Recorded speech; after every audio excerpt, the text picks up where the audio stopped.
नमस्कार, इनॉक्स न्यूज़ में एक बार फिर से आपका बहुत बहुत स्वागत है। जी हाँ दर्शकों, आज धर्मशाला के दाड़ी मैदान से आगाज़ रन फॉर यूनिटी मैराथन जो है उसका हुआ है। एक भारत श्रेष्ठ भारत की हम बात करें तो भारतीय जनता पार्टी द्वारा देश भर में इस कार्यक्रम का आगाज़ जो है किया गया है। बात करें सरदार वल्लभ भाई पटेल की तो उनकी 150वीं जयंती के उपलक्ष्य पे आज इस कार्यक्रम का आगाज़ यहाँ से हुआ और आज नेता विपक्ष जयराम ठाकुर यहाँ पे मौजूद हुए थे। उनसे हम बातचीत करेंगे क्या कुछ उनका इस कार्यक्रम को लेकर कहना, और साथ ही उन्होंने आरोप जो हैं वर्तमान सरकार के ऊपर भी लगाए हैं। कई धरातल पे बात करें जो कार्य नहीं हो पा रहे हैं उसको लेकर भी उनसे बातचीत करेंगे क्या कुछ कहना है। साथ ही धर्मशाला के जो विधायक हैं सुधीर शर्मा जी, उनसे भी जानकारी लेंगे क्या कुछ इनका आज इस कार्यक्रम को लेकर कहना। साथ ही जो प्रज्वलित मुद्दे हैं वर्तमान में जो काफ़ी दिक्कतों का सामना कहीं ना कहीं हम कह सकते हैं कि जो ठेकेदार है उनको करना पड़ रहा है बकाया भुगतान न होने पाने की वजह से, उस विषय में भी उनसे बातचीत करते हैं क्या कुछ उनका कहना है इस मैराथन को लेके, साथ ही आज के कार्यक्रम को लेके और वर्तमान में जो समस्या प्रदेश सरकार में आ रही हैं जनता को उसको लेके। तो बने रहिए इनॉक्स न्यूज़ के साथ। भाई पटेल जी की 150वीं जयंती के इस अवसर पर मैं उनको श्रद्धांजलि देता हूं, उनके योगदान को स्मरण करता हूं। जहां एक भारत श्रेष्ठ भारत, मजबूत भारत की नींव उन्होंने रखी, 562 रियासतों को मिला करके इस भारत का वर्तमान स्वरूप जो हमारे सामने है, इसमें सरदार वल्लभ भाई पटेल जी का एक बहुत बड़ा योगदान है।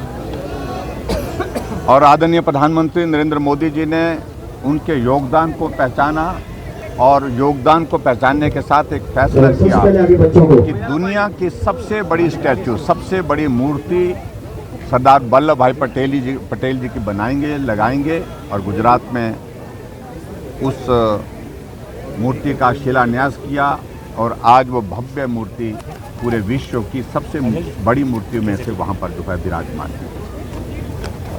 182 मीटर, 182 मीटर की ऊंची वो मूर्ति, लगभग 3,000 करोड़ रुपए से की ज़्यादा लागत से वो बनकर के तैयार है। वो एक बहुत बड़ा संदेश है हम सब के लिए कि जिस व्यक्ति का, जिस नेता का योगदान भारत को बनाने के लिए रहा है, भारत का वर्तमान स्वरूप को बनाने के लिए रहा है, उनके उस योगदान को हमेशा के लिए हमको स्मरण करना चाहिए।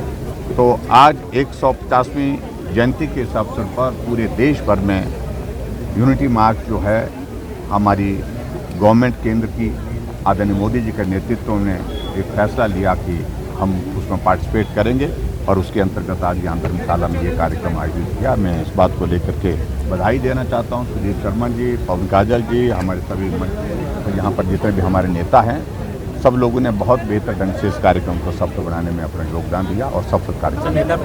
और लगातार जो डिजिटल वॉर चल रहा है, कल जुबानी जंग होती थी आप लोगों की, इन सारी बातों को लेकर के अभी हम पत्रकार वार्ता में आपसे उनसे मिलने वाले हैं। बड़ी बात, हाँ, हमने कहा ना कि कांग्रेस अब अंत में, जब उनका समय अंत का आ रहा है, यानी कि कार्यकाल पूरा होने की दिशा में जा रहा है, तो 118 में अमेंडमेंट करने जाने की बातें कर रहे हैं। और उसमें हिमाचल ऑन सेल की बातें हम पहले भी कर चुके हैं और हिमाचल को और बेचने का रास्ता कैसे प्रशस्त किया जाए, तो 118 में जो परिवर्तन करने के लिए जो वो बातें जो कह रहे हैं, जो उनकी सोच है, बहुत दुर्भाग्यपूर्ण, जिसका हम विरोध करते हैं। सरदार वल्लभ भाई पटेल जी की 150वीं जयंती आज यहाँ मनाई गई है। यूनिटी मार्च हुआ है, उसके बाद जनसभा जो है वो, हालांकि इसका हिस्सा नहीं था कार्यक्रम का, लेकिन लोगों ने कहा जनता की आवाज़ से कि नहीं, हम अपने नेता के विचार सुनना चाहते हैं, चर्चा करना चाहते हैं। और जनता के अंदर भारी रोष वर्तमान सरकार के खिलाफ भी है। जहां आज सरदार पटेल के योगदान को याद किया गया पूरे राष्ट्र के लिए जो उनका रहा है, वहीं वर्तमान सरकार जो विफल रही है पूरी, और पूरा ऐसे लगता है मुख्यमंत्री ने प्रदेश को ऑटो मोड पर छोड़ रखा है।